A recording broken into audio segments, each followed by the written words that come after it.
Okay, so we've got our capo in position. We know our chords and our progression, and we've been working on the chord changes. The next stage is going to be to try and put that to a beat. So stage one should always be strumming each chord once per measure.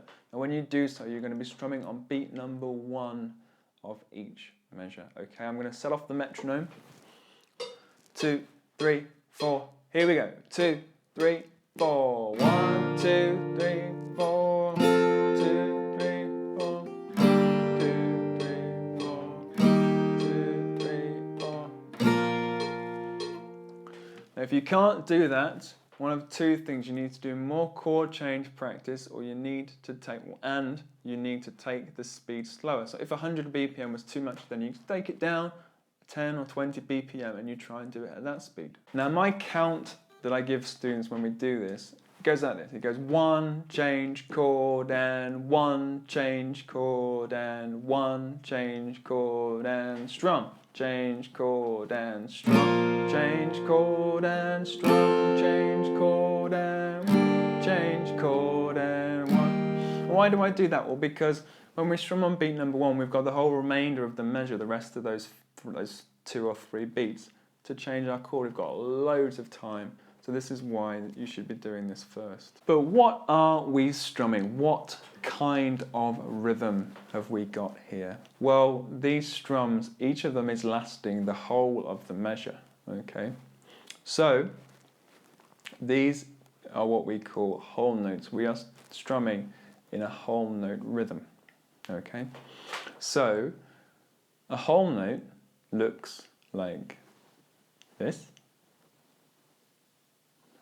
A chord of whole notes looks like this. So taking a G chord, for example, there are lots of notes, there are lots of circles, which looks kind of confusing.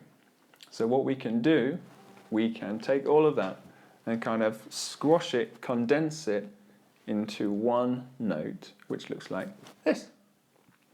This is what we call a slash rhythm, and that is telling us that you're playing lots of notes, making a chord for 4 beats.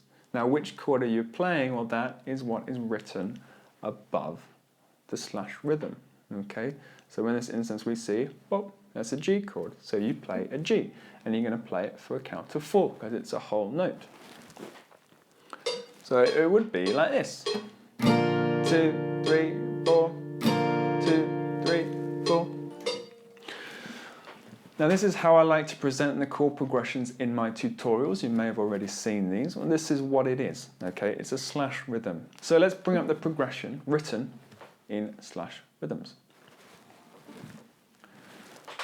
1, 2, 3, 4. Strum, change chord and change chord and change chord and change chord and there you go.